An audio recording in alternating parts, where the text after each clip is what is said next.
The changes in just the way his demeanor, like his ability to function and handle stress, his outlook on life. He would get very, very frustrated very quickly about a variety of things. And since he's going through the course, that it just like calmed down. It was like he wasn't super volatile anymore. Everything just kind of was smooth. And I could tell when he was going through the course, listening to things when I would call or text him because I wouldn't get an answer. And when I would speak with him, it was a dramatic change. Like I could actually tell that he is like he just come out from doing some sort of meditation for 2 hours because he was just calm. Everything was working really great. And the way that we are able to interact with each other and with our children and in our business has been phenomenal. Leaps and spades of where we are now, where we thought that we would have been had we not found the program in June. Awesome. Yeah, no, thank you so much. That's it was a rather poignant testimonial that you gave me when I was wherever in Denver.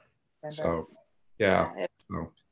As I say, it is an amazing course, and I truly do feel like it is something that everybody can benefit from.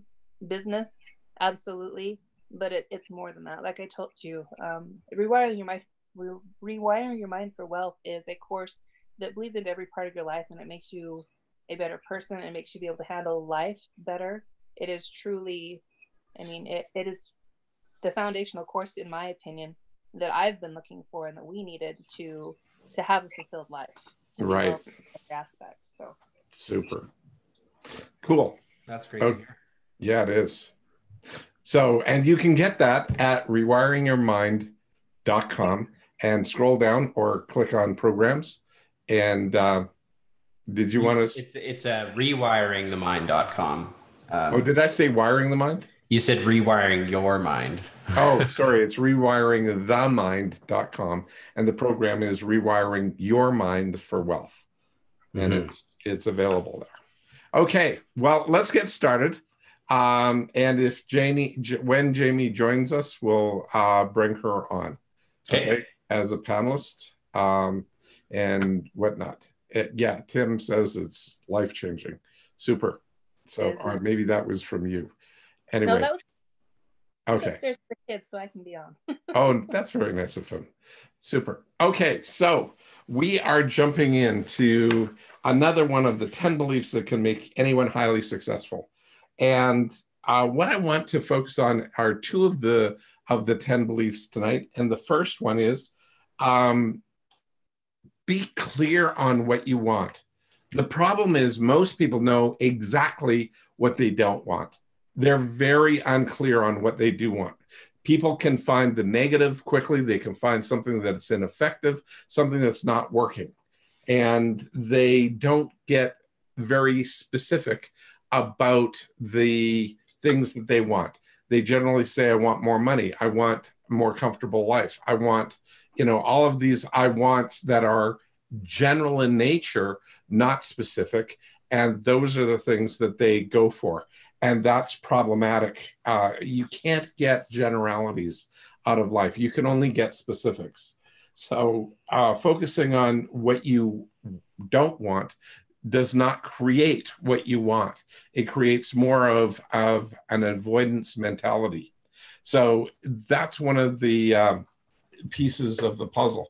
Jamie was doing a live today, and she was talking about expectations on her live just a few minutes ago when I popped in there just before coming on this one. And one of the things that I thought about was, how do people form expectations? And she's going, are expectations effective or ineffective? And hi, Jamie. We're talking a little bit about your thing there, and ready to be a panelist. Because I did say last week that you could be one, and the hand went up. So there she is. So you can promote her to a panelist. Okay. Hey, Jamie. Your mic. Not Jamie. Thanks for jumping on too. Thanks. I appreciate that. No worries. No worries. And thanks for the shout out. Appreciate it. So I'm sure you did that to everybody who jumped on the live, but thank you No, anyway. I even posted your link to hopefully. Oh, thank you. Yeah. Thank you. Thank you. Thank you. Okay. Awesome. Cool. So the thing that I was talking about here is be clear on what you want. That is one of the core beliefs that of these 10 beliefs that can make anyone a highly successful person, because most people actually figure out what they don't want. They don't figure out what they want. And so that's part of the issue. And one of the things that I was sharing there, Jamie, was on your chat about expectations and how some expectations can work for you and setting expectations can work against you. And I go, one of the things that I wanted to do, it was sort of serendipitous, because thinking about these two things that we're going to be talking about today, these two belief systems, being clear on what you want actually does build a self-focused expectation, because you start building an intention. And so, you know, you can shift this from a thing that is accidental in life or intentional in life. And I strongly believe that intentionality wins over accidents. Yes. You know, 9 times out of 10. Totally agree. Yeah. Now, luck plays a part in it. Don't get me wrong. You can have dumb luck, be in the right place at the right time, and things just work out for you. And there's no way around that, but there's no way to plan for it either. You can't make it intentionally happen. But people who have had little to no success, when they start getting themselves prepared and they start becoming more intentional, find their luck increasing, they sometimes say, but that's because they're actually accessing what I'm referring to as subconscious mind models, and they're starting to bring those out and habituate to those subconscious mind models, like the difference to knowing the difference between evaluation and judgment. When people start discerning the difference between what's effective and what's ineffective in their life, and they might even call it right or wrong, you know, that's good, that's bad. Well, if that happens to be in the same meaning in their mind, in the background of their mind of how they've organized the information as, hey, that worked for me, that's a good thing. Well, that worked for me, that language is actually the language pattern that we use for an evaluation. I mean, you can transpose that work that didn't work, because that worked is externally verifiable, and that didn't work is, again, externally verifiable. It's not, I screwed up, I was successful, I was a failure. It's not I focused. It's not about me. It's not about how effective or ineffective I am. It's about what worked. And that's an evaluation. That's externally verifiable. And that's critical. Okay. What are you getting so far from this, Dwayne? What are you getting? What's working for you on this piece? Clear as mud or crystal clear? The judgment versus evaluation tool right now is really working good for me. Cool. And a lot of my stuff has been based on judgment instead of verifiable evaluations of breaking down the situations and verifying it. So that's been major. Cool. Excellent. So what are you doing about getting yourself clear on what you want?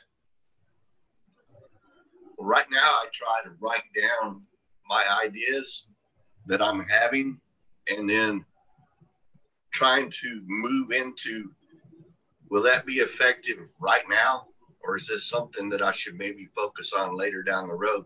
I'm trying to figure out what needs to be done now, as opposed to putting the whole picture together. Instead of saying, oh my God, I got to have this business and it's got to be running now, I figure out I need to get this done, the steps done, instead of trying to overwhelm myself with the whole process. Okay, this is a key point that I wanted to build on. Well, we might as well jump into it because you brought it in. I was going to build on this one as the next part of exactly be clear on what you want. Timing is important. So on being clear about what you want. Now, how do you build that timing model? Do you know how to build out the sequence model? Timing or sequences are synonymous right now. In this one, it's not going to always be that way, but in this, while I'm chatting about this specifically, it is timing and sequencing are going to be used synonymously. So what specifically are you timing out or creating a sequence around for yourself? Is there something that you could share and we could actually work through as a real world problem? If you have something, that would be super. If anybody has, any of the panelists has something, that would be super. We can work on that. Yeah, I'm clear as mud. So if anybody else has got something. Well, let Okay. me ask you. So I'm right now trying to figure out my audience in the sense that, you know, what in my branding. Right. Okay. And so I have an MLM, and then I have the EMP, you know, the affiliate, and I have, you know, and all this. But so it's been really kind of frustrating for me on what to focus on. So is that something you're talking about? How do I? Absolutely. Okay. So there you go. Okay, great. And Dwayne is nodding his head like, yes, like that's me too. Okay. And that's probably a lot of people out there, you know, as well. So Well, my problem right you on board with that one too? I know the direction. I just don't know my big hook, and trying to figure that out. Okay, so let's start breaking this down on what are those things? What are the commonalities that those, and I'm going to pick on you, Jamie, because you shared it, you brought it up. So I'm going to pick on that and just go, so what are you, what is your commonality? With the three things? Yeah. Well, interesting. I sent out one of my coaches said, go ask, you know, 5 people what they feel you're an expert in, realizing that an expert knows 1% more than everybody else. Sure. And it was interesting. I mean, I got several, there was a lot of common themes. And so I'm not sure if it confused me more than helped me, because I'm not. So anyway, let me back up. So now today, my daughter asked me to look at something. It was for my granddaughter, a horseback riding thing. Mm-hmm. And when I did, it was a lady in Colorado who was a brain injury survivor. And she had something about, she builds champions, right? Right. And she uses her equine center. She is brain injury survivor. She has MS. She is a survivor. Yep. One of my things is I talk to a lot of people about surviving and how their attitude and their mindset and how you go from here, which is why I love the mind models. And so it hit me. That's really what I'm very passionate about. And that's part of what I was doing with expectations today, because I'd just spoken with somebody on these expectations and how they were really getting her in trouble. And right. She was expecting others to make her happy. Right. And so I thought, you know, that's really what I need to focus on, because that's what I'm excited about. As much as I love the health stuff that I do with my MLN and it's changed me, it's not I don't want to go talk about carrots and things. It doesn't do anything for me. Okay. And so, but I mean, I love eating better and all that, but I don't want to talk about it so much. Yeah. And I love the network marketing and I love the MLMs, I mean, the EMP and all that stuff. But I will be more than happy to help somebody do that, but it's also not my passion. Right.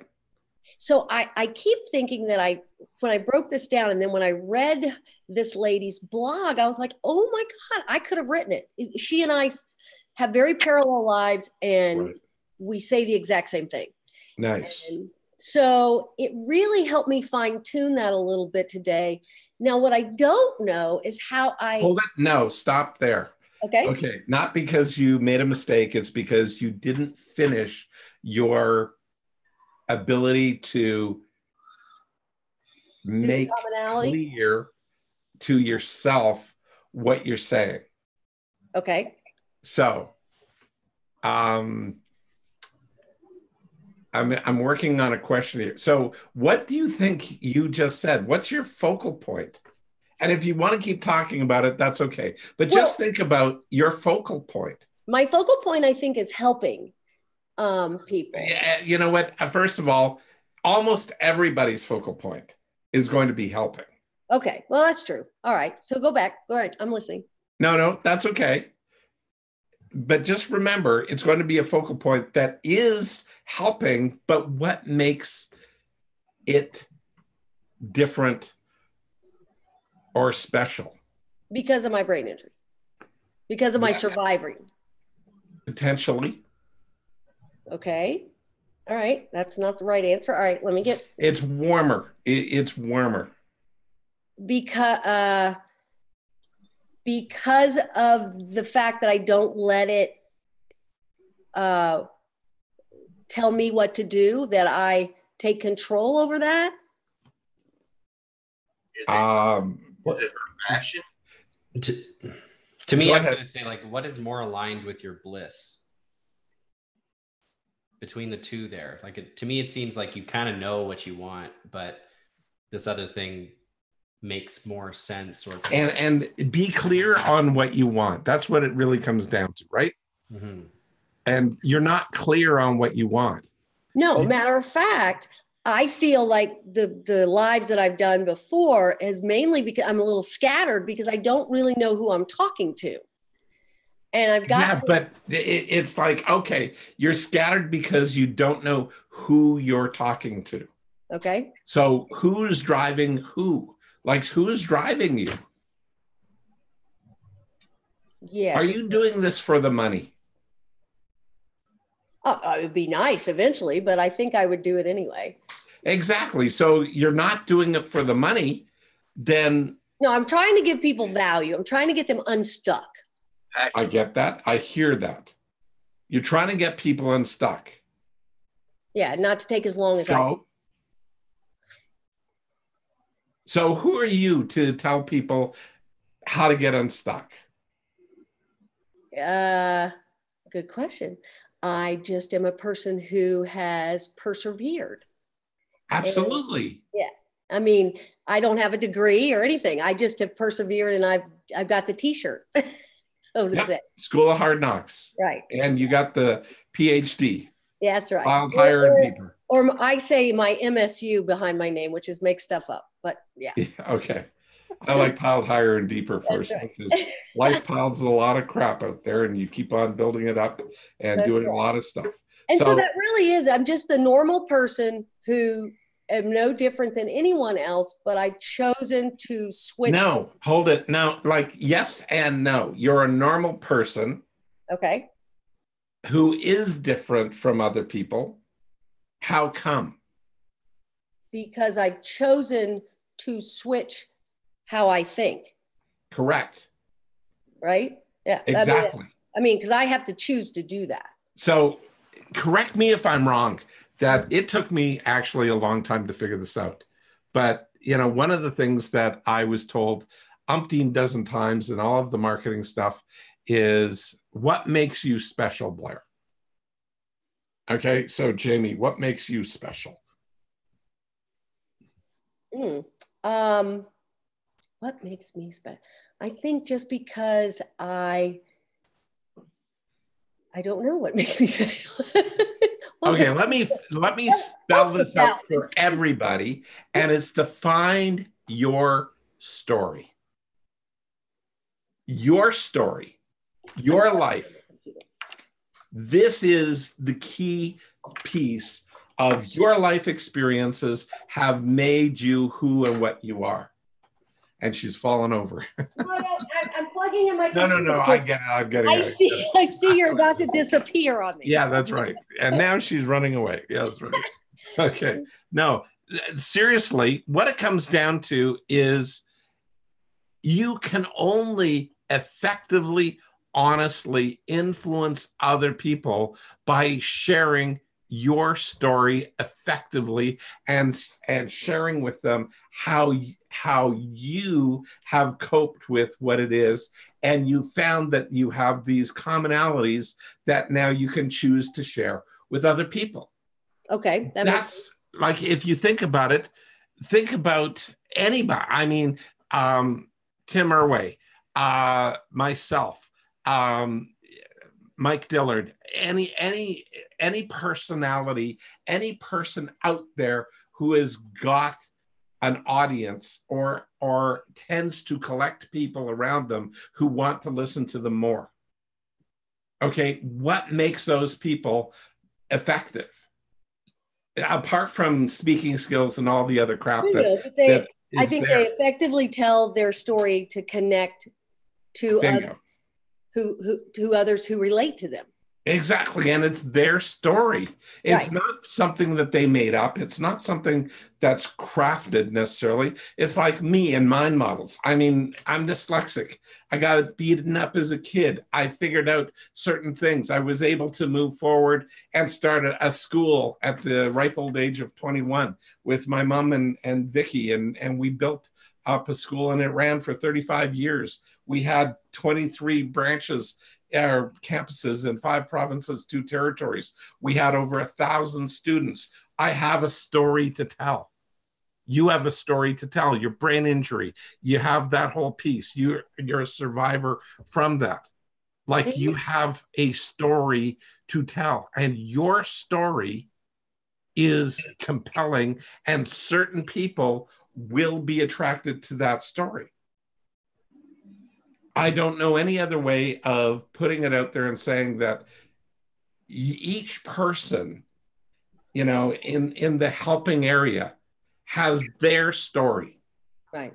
And that will help. Certain people will connect to that story because it's similar. Just like the horse lady, you connected with her like this. Oh, yeah, instantly. Instantly.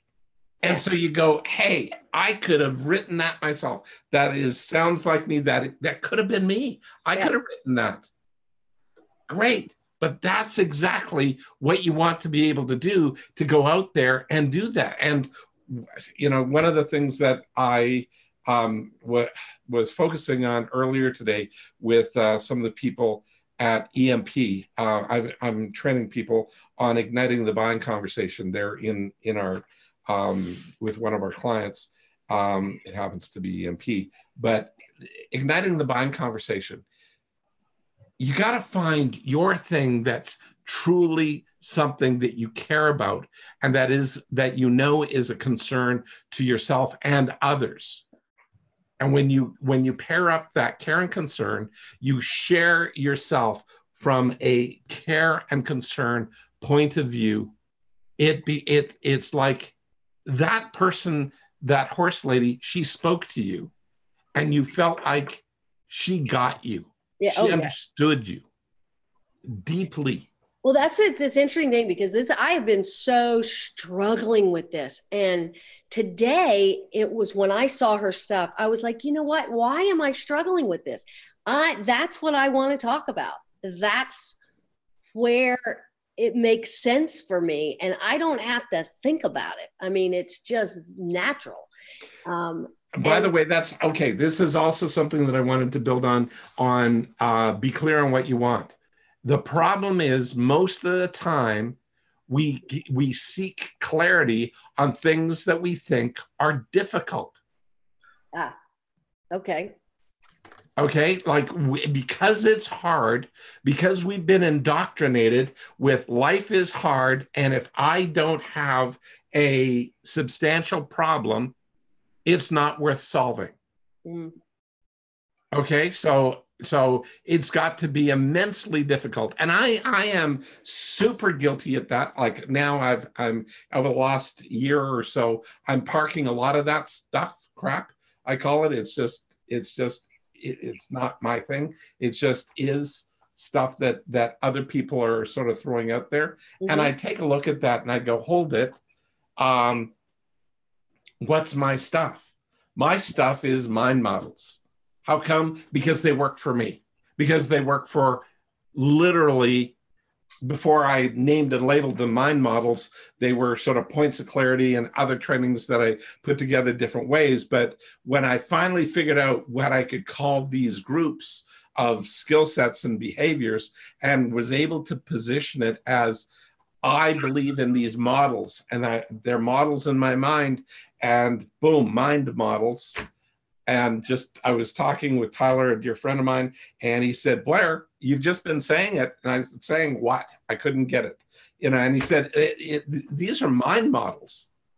And I go, yeah, they are. Like, it's like, of course, because I've been saying that to him for actually weeks in our conversations. And all of a sudden it became light bulb moment for me. Yes, it's mind models. And ever since then, it's just more and more and more focus on what mind models are. What do they do? How do they position you? What do they do to differentiate, your thinking from other people's thinking? And are these, like, they are identifiable, repeatable, and duplicatable, which makes them highly transferable to others, and they work repeatedly. And before you got on, Rebecca shared how Tim was able to get huge benefit from the stuff from the rewiring your mind for wealth and the benefits that are there. But the piece that it constantly comes down to is, what's your story? Yeah, that's kind of my aha moment today. Yeah, which feels really good. That's excellent. So, and the funny thing is, most of the time, the part that makes it really difficult is it's so easy. Yeah. Yes, that's exactly right. And so, and it's fun because I kept struggling with, how am I going to make all this connect? But because it's really not, I'd love to make money, but I would really like to do this anyway. Then it will all connect. Yeah. It will just all connect. And you will find your audience because you are much clearer on your message. Oh yeah. I remember I had a conversation with Day and I said, I just feel scattered. I feel like I don't know who I'm talking to. And because you're trying to talk to everybody. And you try and talk to everybody differently. Right. Because you're not clear on what you want. That's exactly right. And so today was a great day because it was it was into clarity today. And I was very excited because I had a friend who had a little bit of a breakdown. And so I took her to dinner and I stacked 3 mind models. 3. Which 3? Perfect. It was judgment over an evaluation, and effective and ineffective, and 3 magic words. Perfect. 3. Perfect. You got them.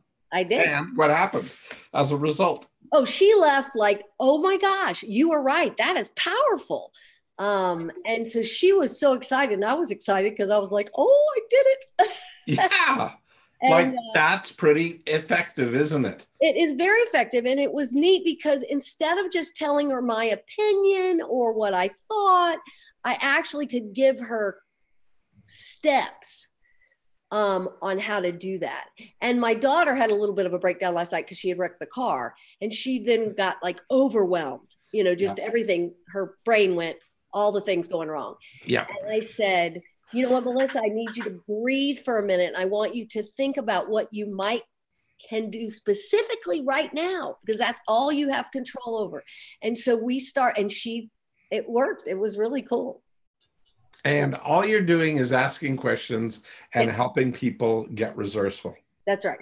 And so, so I'm very excited. I am putting your link up all the time and have several people wanting to connect. So we will, so it's really neat. That's very, very cool. Just so that you know, Mind Model Coach Training is going to be happening in March, and it's going to be happening. It's the first, last day of February and the next 3 days. So the 28th, the 1st, 2nd, and 3rd of February. Is it in San Diego? Did you Yeah, decide? it will be. Yeah, it will be in San Diego Okay. as well. Where do we Mostly because Trevor's going to already be there, so we just so it's your deal. yeah. Well, I influenced the decision a bit. yeah, Hey, well, it's a great city to go to. it is. It also happens to be where one of our clients is, so it works. It worked out good. Yeah. Do you it know works the out well. hotel that you? No, we just worked out dates today. I'm And then we surprised got- he told you guys the dates because I thought they were still tentative. So Yeah, well, I guess I'm not. we'll It's see not where that goes, right, Blair? It might, yeah. Like I should actually warn you, because thank you, Trevor, for hauling me up short on that. That's appropriate. I will not announce the second set of dates for the other 4 days, because that's obviously premature. But needless to say, I'm pretty excited about it because I go, you know what? It's crazy effective when you can do this intentionally. And you did it intentionally because you know what the mind models are. Right. But I'm going to give you ways of getting people resourceful, whether or not you explain what the mind models are or not. Oh, cool. It's using the mind models on how you process their information to create transformational processes in your language that the other people don't even necessarily know that you're doing anything other than just asking a bunch of questions. Okay.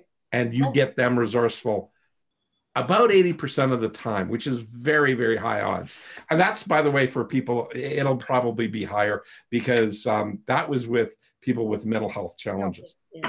Yeah. So, I mean, and that 80% was Blair, just to make things a little bit, I'm going to give, do you mind if I give people the actual tentative dates just so that it's clear what the tentative dates were? Sure. Okay. So tentatively, the dates are February 28th to March 3rd for the first 4-day training.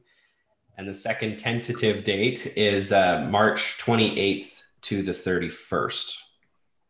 So we got 3 weeks in between them there. But these are tentative dates, but we thought. Got it. Well, no, that helps plan. Yeah, yeah, exactly. That's how come I wanted to. Because I have a conference in California in April. So nice. I guess I'll be there 3 times. There you go. San Diego in both events. Pardon me? San Diego in both events. Yes. Yeah, we're going to do San Diego in both events. So yeah. Currently, and we may alternate between San Diego and Austin. So Austin's good too. Yeah, Austin is great. So just it's 2 cool places to go in the US. So John, the second set of dates that's tentative is March 28th to the 31st of March. So yeah. So it is done completely in the month of March.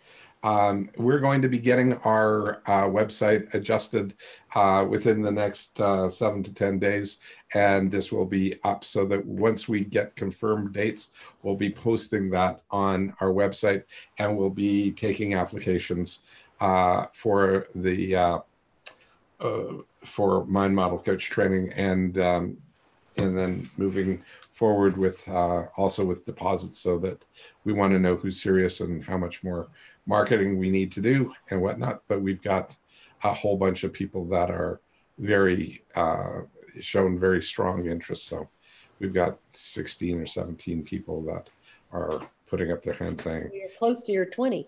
Yeah, I know. So we might open it up to 30 max, but I'm hesitant to do that. I'd like to keep it to the 20 to 25 range. It just makes for well, 30 is fine too, but the 20 to 25 just for the first one depends on how much marketing we do and whatnot for that. But I'd like to get that firmed up. But back to your issue on being clear about what you want. Mm-hmm. And so actually, I'm going to use just what we are doing right now internally in rewiring the mind just with setting the dates. The level of clarity and the level of action, people can start moving, even when we define them as tentative dates. The level of getting clear on what you want and how to move forward, when we give you a clear thing, you can start taking action. Right. And part of the whole phrasing here, and you might want to write this one down, but clarity provides access to action. Because if you're not clear, you're going to stall out. So clarity provides access to action. Okay, it used to be a tagline of one of our things years ago in Results Now, the other company that I own and operate with Melissa. It is so powerful getting clear on not just what you want, just getting clear, period. People don't need to have dreams and goals. Dreams and goals are fine, but clarity, people don't want goals. They want clarity. Okay? Mm-hmm. And that's far more powerful than a dream, a goal, or a belief even, because clarity is actionable. Dreams are not easily actionable unless you have got a totally laid out details. And one of the things that, Dwayne, you referred to earlier in the call here is that you have a lot of different things going on. And you also, Jamie, referred to the same thing. And if you notice that when things are not sequenced well, you can't get movement as quickly as when you get things sequenced. You're stuck. That's right. And so that ability to move yourself forward and engage is so powerful and that can only be done with clarity. I found no other process that enables you to actually take action quickly and consistently other than clarity. Well, by the way, Dr. Jim is on, I see, and he is one of my coaches, and he was using mind models on me in our session and was doing an excellent job, I want to say, and helping me get unstuck just the other day, which helped me lead to get to here. So just to let you know. Oh, cool. Shout out to Dr. Jim. So Dr. Jim Stork. Stork? Uh-huh. Cool. He's glad you're on, Dr. Jim. So that's very cool. Rebecca, how is this helping you? What are you getting so far from this discussion? Well, it's kind of cool because I relate a lot with what's been said so far, but I kept going back to the first time that I got on, and it was when you're doing, you did a profile, and so you told me how to do basically brain dump and get clear. That was super, super effective. And the statement that you just made about people don't need dreams and goals, they need clarity, that is exactly what Tim and I needed when we heard you speak for the first time. Like, we were going through this process of, this entrepreneurial journey, and this is what we're going to do, and this is where we need to be. But it wasn't until we heard you speak that we actually had the tools that we needed to actually really start taking action on what we wanted to create for our life. Yeah. You don't need a why. You sure as hell don't need a why. And you don't need a bigger why. A why big enough to make you cry is just tears that are spent on frustration, and you're stuck and you don't know how to get unstuck because you're not clear. Because why doesn't get you clear? Why keeps you stuck? And I have tons and tons and tons of evidence on that. I just don't have time to go into that and describe exactly how that works mechanically, like the neural connections in the brain and how that actually holds you stuck and whatnot. But I'll give the quick and dirty is you can't change your past. Whys focus you always 100% of the time on the past, regardless of how you language it in your language of saying, well, why will you? Why did you? Why are you? It doesn't matter. All of the answers come from your past. And you can test that out on your own time.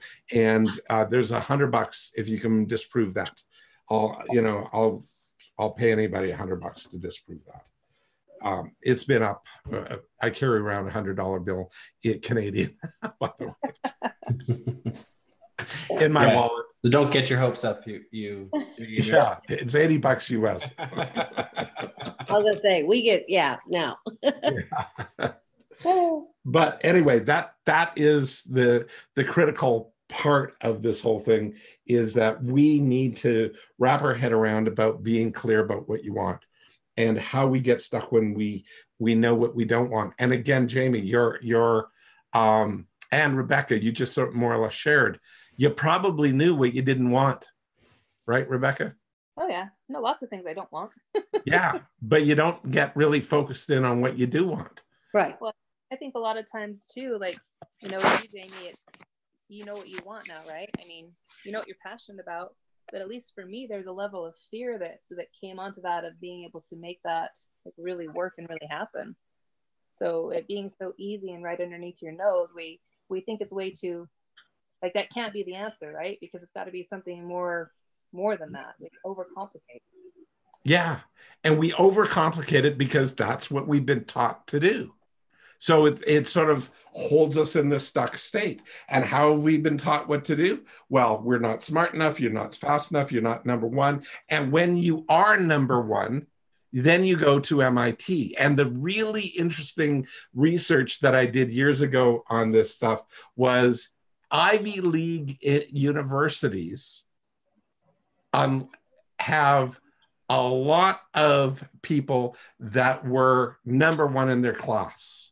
Mm-hmm. And you can have an entire class, and the majority of the people in that class were all number one in their class. And now you only have one number one in that class.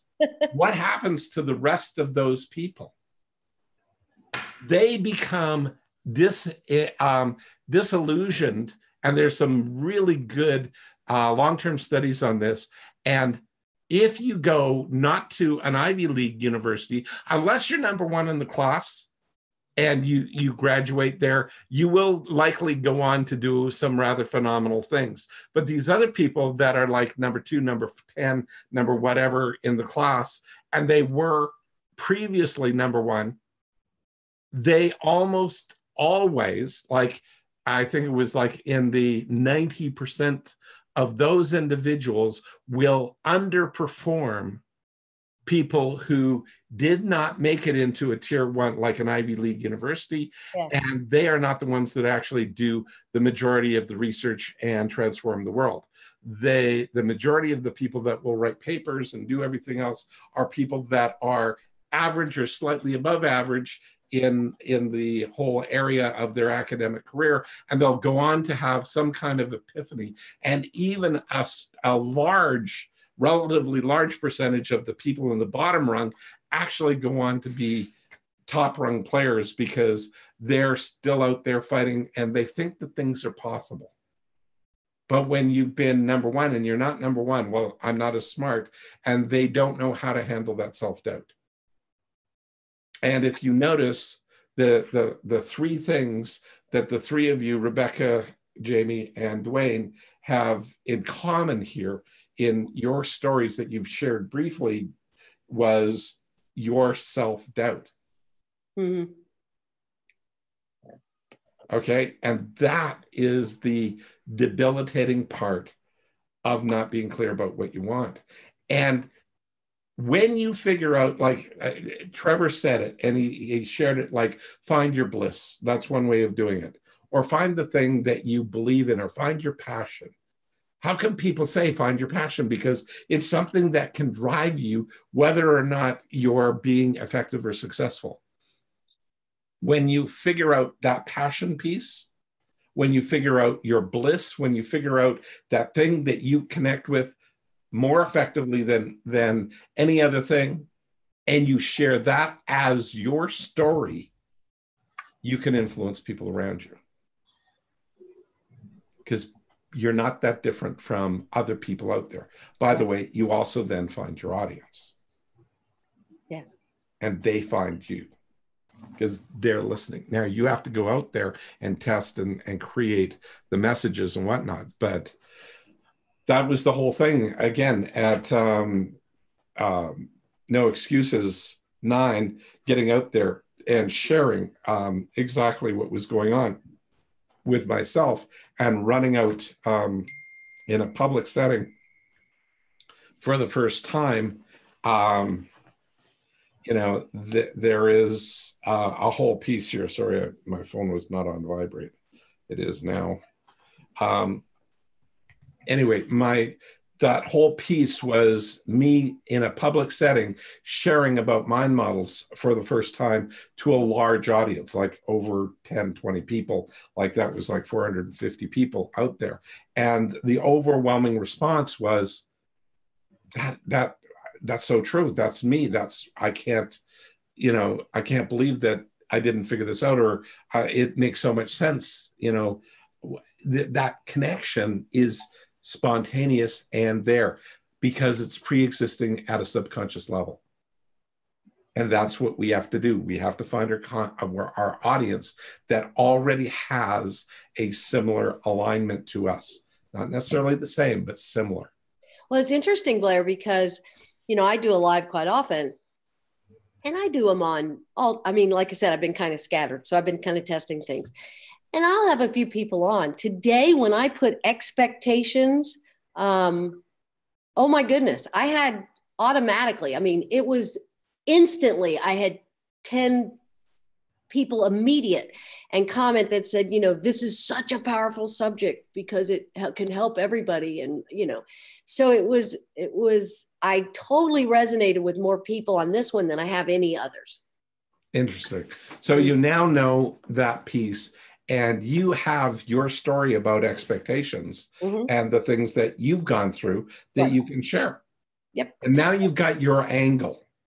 Yeah. So, and I said, I'm going to do a series and you can take expectations in so many different directions. And I said, so we're going to do this step by step. So keep coming back. So it was a kind of a teaser, but I was really excited about it. So very, very cool. Yeah. So that's huge on this whole thing. It is huge. Okay, so I just did a time check. We actually did not get through to our second mind model basically on this one, or belief actually, technically. Well, it's confused since I missed the very first. Tell me the title of this thing. This one is still 10 beliefs that can make anyone highly successful. Okay. Yeah. And so the first one we did last week was time is nothing to do with change. Right. And then this one is be clear on what you want. Okay. And most people are clear on what they don't want. They're very not clear on what they want. And so we have to start figuring out. And that process of exploring what we want is a process of evaluating ourselves, but from that simple point of view. Now, the thing that you said is go out there, ask 7 to 10 people, to tell you what your strengths are, or, what they believe it is. One of the key things that I found when I've done that exercise multiple times, when I've been lost before I sort of found my own way, like years ago, because that exercise has been around for at least 15 years that I know of.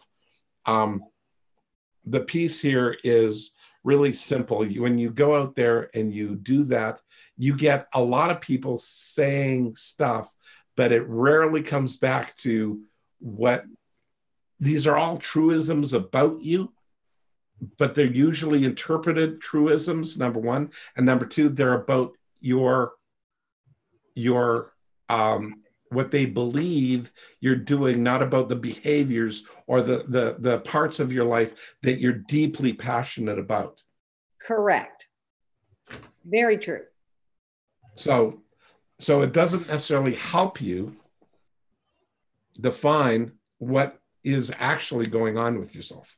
No, it was a great woohoo, thank you. That makes me feel good kind of thing. But until I hit the site with this lady and started reading her stuff, that's really what did it for me. More than them telling me what, because it was like It So, was based on their perception of what I've done for them. right. And that's great, but it's not necessarily what I wanted to do.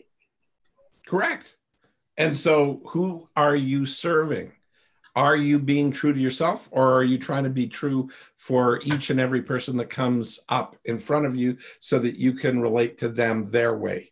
Right. And matter of fact, one of the ladies tried to tell me what she goes, oh, this is what you should do. And I, you know, and the whole time she was talking, I was thinking, no, not going to happen. I'm very clear on that. And the cool thing was because I was clear on that, because I was very clear that I wasn't doing this for others, that this I was doing for me. And I just needed to get clear on what that was. But when she said what it wasn't, I was very clear. It wasn't. Right. And that's the amazing part of this stuff is we're really clear on what we don't want. We're not very clear on what we do want. Mm-hmm. So the process here of breaking this down into what are we really clear about is what we've said it a couple of times. I want to get it. Dwayne, do you have a process that you can share with us about what we've shared tonight so far? Not really. I'm just okay. He's still clear as mud. Still absorbing, you know. Still working on my story, which I know what it is, but trying to generate it and put it out. Yeah. So what do you see?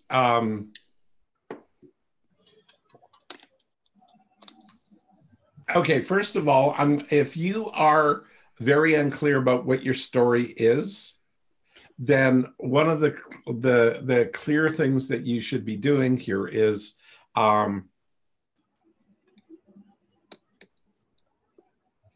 well, Donald Miller wrote a book called Story Brand, and I've mentioned that before, and I'll share that with you as well. And that book was one of the best books that I've found to help me figure out my story, if you were. It's been very effective for me. What was the author? Donald Miller. Now, there is something else here that I'll share.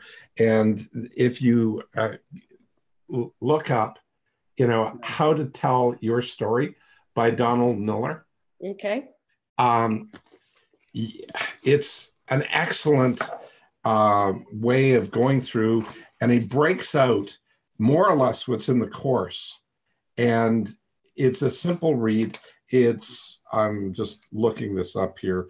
It's like a 33 or 34 page ebook.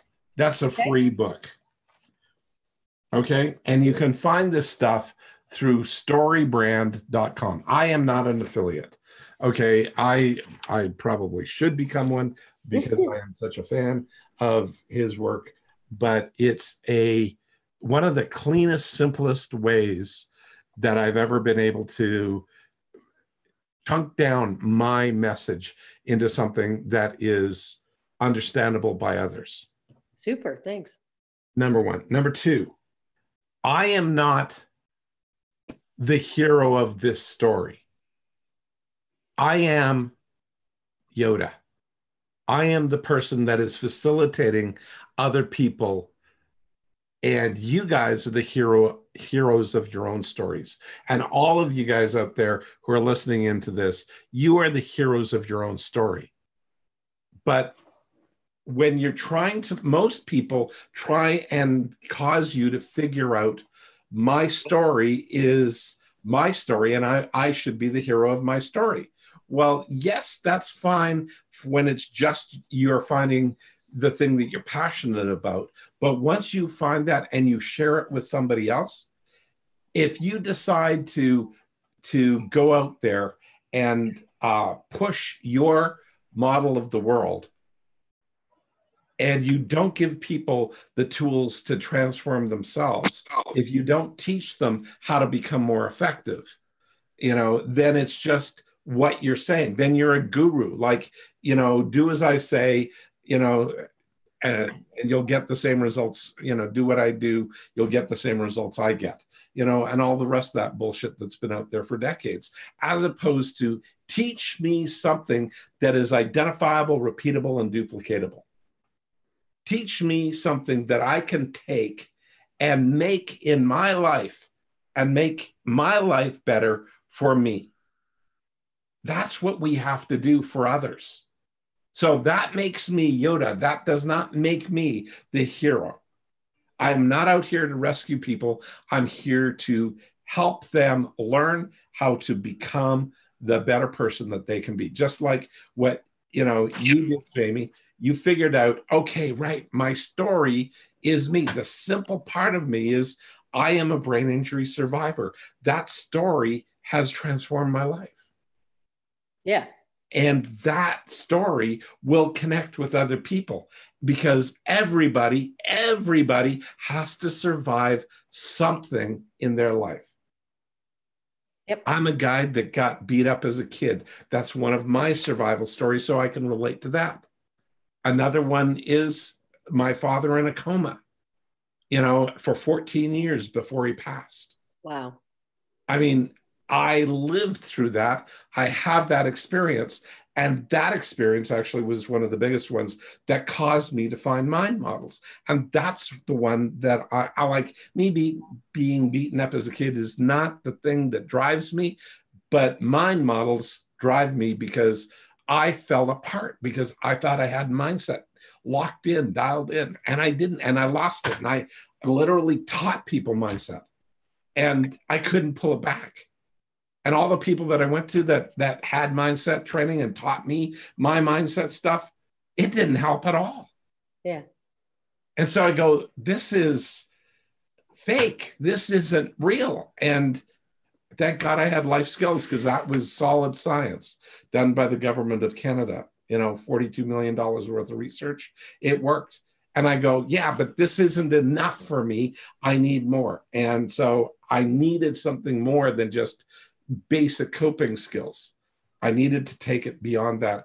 And mind models was where I started recognizing how to leverage myself incrementally, consistently, and on demand. And it didn't matter if I was crying and my heart was feeling like it was getting ripped out and I applied a mind model and I could move myself forward, or if I was laughing my face off and having a great time, I applied a mind model, it still worked. It worked under every freaking circumstance in my life, and then teaching it to others who works in theirs. And then you at dinner tonight with your friend, it worked. 3 of them. You stack those 3 mind models, it worked. Okay. And that was cool. Transferability. And in Rewiring Your Mind for Wealth, there's 63 mind models.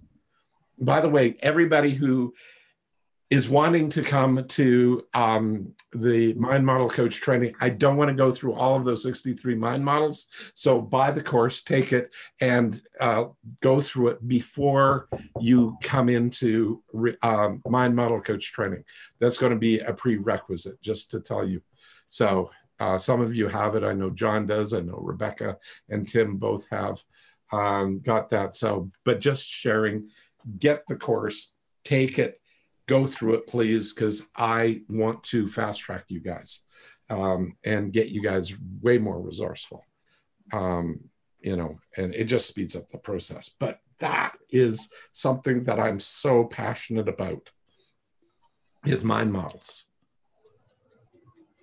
And that's that piece. So figuring out your piece here, Dwayne, is what are you passionate about? What turns your crank big time? Influencing people. Okay. Influencing people. To what end? To be the hero of their own story, like you said. I don't want to be a guru. That's why your message resonates so much with me. I want to be able to teach people how to figure it out themselves and become the hero of their own story. I too, similar to Jamie in 2007, I was basically killed in a wreck, which has physically disabled me for the rest of my life. I mean, I was really messed up. I'm not able to do what I used to do. So I'm having to recreate a new me. And, that's the process that I've been in for, I've been through the shiny object syndrome, and I've seen all this other stuff. EMP helped me tremendously, but it just wasn't doing for me what I needed it to do. And that's why when you came on stage at NES, your story just nailed me. And it was like, that is what I want to do. Cool. Then the mind models to help people. Okay, but what's your version of the mind model story? Jamie, Rebecca, what did he say? To help create people be their own heroes. Yes, yep. But that's the way through. What's his unique position? Oh, his accident. Absolutely. Yeah. It's his accident. His life story and his accident. Yes. He because I know some of that story, and wow, I mean, he's definitely got a story to tell. Exactly. And those are the things that you're going to have to figure out. How do I construct this story in a way that influences others? Mm-hmm. Because how many people have been through a breakdown situation, either emotionally or physically, like you did? So it's both emotional and physical, but people can relate to this on an emotional level. Yeah, whether they had an accident or not. Yeah. Could be a divorce. And most people have had some kind of accident that has happened to them, including things like getting fired, getting terminated unexpectedly, car accidents, collapsing homes, trees falling on their homes. Crap happens to everybody. And it's about being able to move past it. Well, I can tell you that while because I'm a FEMA contract inspector, I was just in Florida the last 3 weeks after Michael, and was with the people that were totally devastated. I mean, I went to houses that no longer were houses, just slabs. And I was able to help people by telling them to, using the what might I do differently now model with them, and was able to help a lot of people to not let what was happening to them define the rest of their life. Absolutely. And that's freaking huge. That's about getting people resourceful in the moment.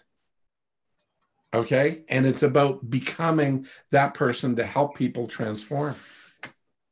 And that's the power of where mind models are. And it doesn't take a lot. It just takes an effective person, to be at that point in that person's life, to be able to become that tipping point for that person. But I can tell you that just in the little bit of time that we have had with you enabled me to do this for those people, because before that, I was, I really was no help to the other disasters that I worked, other than just be a shoulder for them to lean on for the moment, but gave them no really help on how to move forward, how to put the pieces back together. Exactly. And so now you've got, a teaspoon worth of skill. And it's so much when you have something that actually works on a identifiable, repeatable, and duplicatable basis, it is so powerful, and you just have a little bit. Oh, I can't. Yeah, I think about going, oh my gosh, I did 3. I can't imagine knowing all 63.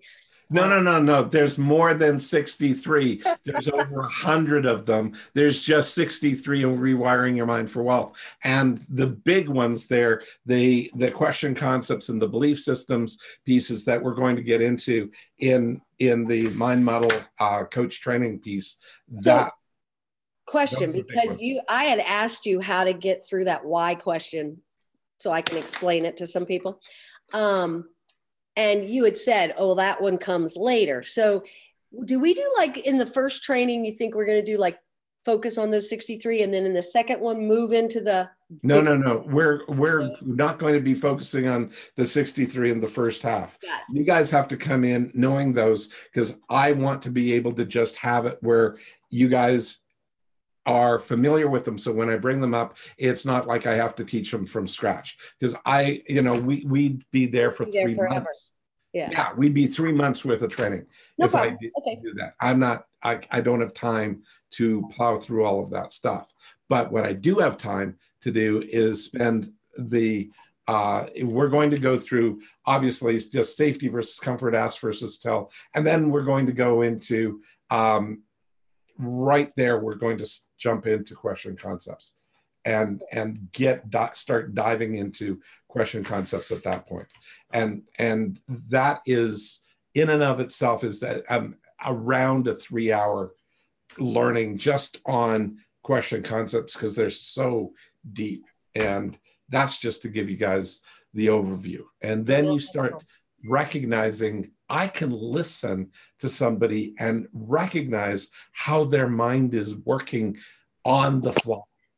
Well, it's interesting because the more I learn this, and you're listening to other people, I get where you can do that. I mean, I'm not there yet, for sure, but you start hearing their present, past tense words. See, I call that language pattern. Yeah, that you so you really do notice that. Yeah, you do. And it's not that hard to acquire, because I haven't gone into like nitty gritty detail with all you guys to teach that. But when you're around and you just watch this stuff and you're here week in and week out, or the majority of the time, or you review the stuff online or through YouTube, all of a sudden it's there and it starts popping into your brain. And it starts rewiring your mind. Like, it is literally rewiring your mind. Yeah. And powerful. That was for wealth, but this is rewiring your mind for everything else. And that's how come it's so powerful. That's how come I want to get mind model coaches, because I want people out there helping other people to rewire their mind and do it intentionally. So there's such a huge need for it. Sorry, Rebecca, there's such a huge need for it. There is. And people they pay well for doing this. I mean, it is a super expensive stuff that people will be able to charge for right off the bat. No, but the average coach in the US is making between about $52,000 to $65,000 a year. Well, that's a decent income, now, when you're actually going through that, we're going to be building on that. What's that? I want 7 figures a year.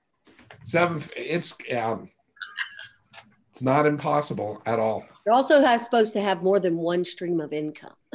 I like that idea. Yeah, you can. Yep. So all of those things are there, and just move it forward. We'll just hire Trevor out. Yeah, exactly. We'll just hire Trevor out. That's it. Okay, so I want to just review this one, and so we just did number 2 here, Trevor. So we're not going to be doing risk being wrong, not broke. We don't have time to dig into this, because this one just got deeper than I had anticipated, and in a cool way. So I think this was solid here. So that'll be next week's. Yes, that will be next week's. Risk being wrong in a cool way. Not Sorry? broke. No, yeah. Risk being wrong, not being broke. Not being broke. And this helps manage people's not only expectations, but how they spend their money, what they do with it, and that sort of thing. So that's next week. That's a really good one too. It's created a lot of, I know just too many people who have thrown money at things and they don't get the results that they need and want. They're not happy, and they don't get the success that they're looking for. So they're frustrated with it, and it just doesn't happen for them. Okay. So with that, let's sort of wrap up. So what's one thing that you guys that worked for you today? And Dwayne? I think I got a little more clarity on, we need to get that story, that basis. We got to lay that foundation of our story. And then once we get solid with that, then I think the rest of it's going to start falling into place a a lot easier than it has been. I totally get it. And, you know, honest to God, you can buy Donald Miller's book. It's Story Brand. Well, I think Trevor found it on EMP. If you want to buy the actual book, like he was referring to the ebook, which is free, but there's an actual book called Building a Story Brand. You can get the physical book, the digital book, or the audio book. And he also has courses that you can buy as well, and workshops and all that kind of stuff. Just kind of depends on how much time and how much money you want to invest in it. Yeah, exactly. Yeah, I'm trying to look for my physical book here, but it's not popping up. So it's cool. But at the end of the day, you can do that, or you can buy. No, you can get for free How to Tell a Story, which is 95% of what's in the other book. It's just a very abbreviated. All he did is he just stretched out 33 pages and made them into like 200 and so pages. He gives a few more examples and whatnot, but he does a very good job in how to tell a story and breaks it down. So I would definitely start with that, and then go out and buy the book. If you like how to tell a story, then go out and then buy, you know, How to Build a Story Brand, because it is specific about how to brand yourself, and your story is your brand. And that's so important. And you don't have yourself as the hero. You have yourself as the teacher. He doesn't refer to it as a teacher, but as a guide. And I go, my life, since starting Life Skills, it was always me as a coach / teacher / Yoda. So people would call me Yoda or Obi-Wan, and, you know, that sort of thing. So back in the day. So anyway, so I'm getting the Obi-Wan beard color down. So oh, wise one. That's right. Oh, wise one. That's right. Yeah. And now I'm still a little whiter. So you got to lighten yours up a little bit there, buddy. So, there you go. That's better. So anyway, so that worked for you. Rebecca, what worked for you? A couple of things. So again, still the dream's not being actionable. Okay, the clarity leading first. Okay, it hit home again today, just about how powerful that is, and where people get stuck with that. But then also, you know, your analogy of being Yoda, right? Getting people resourceful. It goes back for me to ask versus tell. If people are telling you what to do, telling you should do this, telling you should do this, it doesn't sink in. It's not effective until you actually learn how to do it. So leading people on that journey and being the teacher is super important, and being able to share that through your story, just the connections like we were talking about tonight, is awesome. Absolutely. And that's really what it evolves around. And it is an evolving process, but a critical process to do. Jamie, for yourself. Well, the cool thing is, like, I got to share because I was kind of getting there today. And I think this just really made it even more clear for me that I was on the right track. But I also like what Rebecca was saying, referring to when you said Yoda, but it was like when you're, you know, I had said on another call that somebody had taught me once, people never argue with their own information. And so if you can get, to me, that's what you're doing. You're trying to get them, for it to be their idea, their information, while you are sharing your information. And you're teaching someone, instead of giving them the fish, you're teaching them how to fish. I'm definitely teaching them how to fish, but I'm actually not. Like, I want, you've said that before, and I didn't correct you then, and I'm going to have to focus a little bit. It's not about making it their idea. Yeah, we're not playing Inception. Yeah. That's good. Yeah, this is, definitely. Trevor, brilliant point there. Like, good. That's spot on. We're not playing Inception. What we that are, would be manipulation. I would, if that was your goal, I would say you're erring on the side of manipulation, not so much influence, and actually just trying to get someone resourceful. And that's not what I'm doing. So I appreciate that correction. Because that's a misnaming of what you're doing. Right. Okay. Yeah. No, in my personal opinion, what you're doing is influencing others to get them resourceful so that they can discover their version of themselves or their version of reality or what they need to move forward. And that is a discovery process.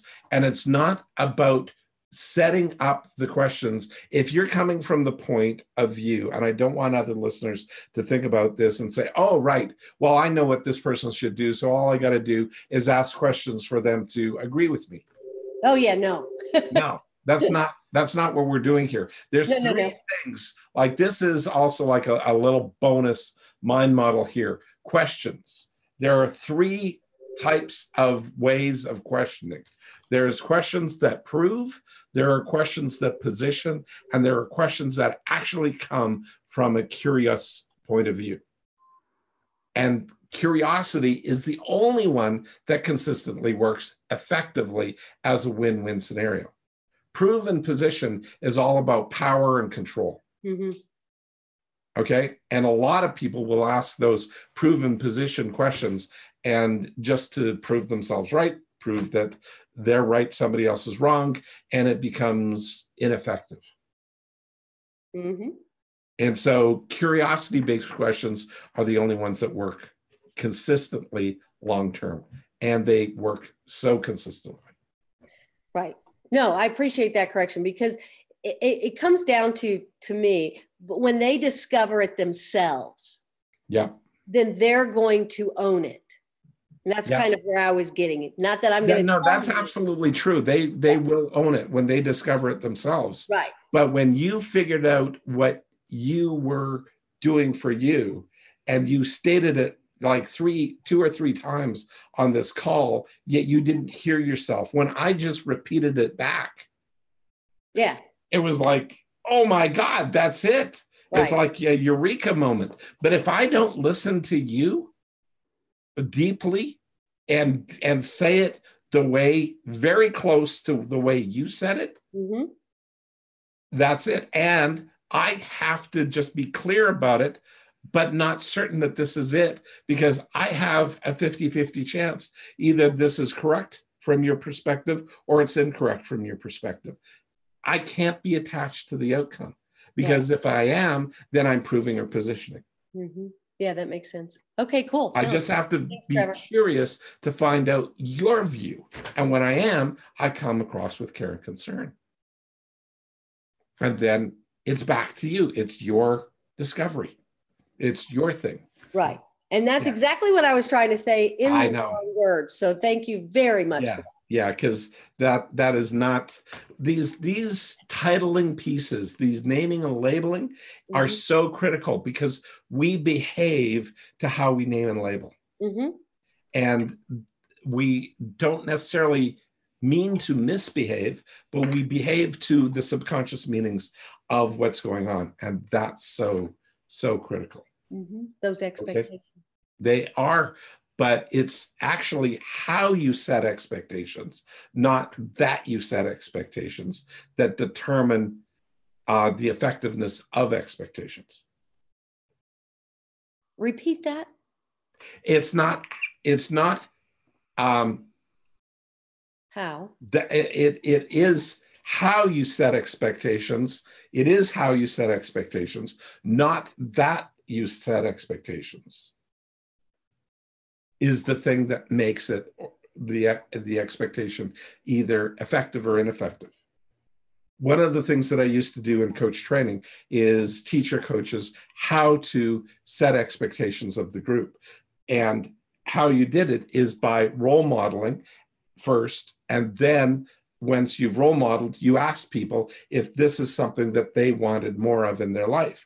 When they say, yes, it is, then and some of them say, no, it's not. Then we just say, okay, what is it? What else is it? They give you something else, and you role model that for them. If you can, if it's reasonable and appropriate, then you role model that for them and say, is that something else? Is that basically what you're looking for? They say, yes.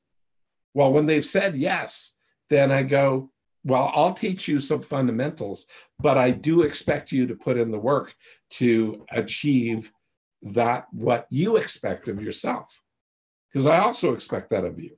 Right. And then Stated it. light bulb moment for them, but it's their model of the world, not my model of the world. So I'm not manipulating. Yeah, cool. Okay. Good. That's great clarity Cool. for me. Thank you. No worries. And it's a good one to help identify, so that there's a lot of slippery slopes with expectations. So you're going to be exploring a lot of them, and you're going to be finding people sliding around on you a lot in these next few days or weeks or whatever of people doing it. It's fun stuff. But at the same point in time, if you don't have that clarity of how effective expectations are when they're done appropriately, that's the whole thing. Mm-hmm. And a lot of people have been trained into setting inappropriate expectations of themselves. Correct. Because they're competing with others, not competing with themselves.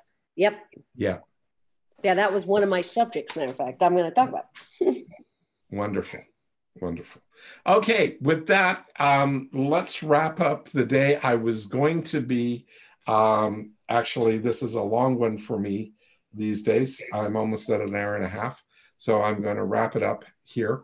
Trevor, any thoughts, any comments, any observations?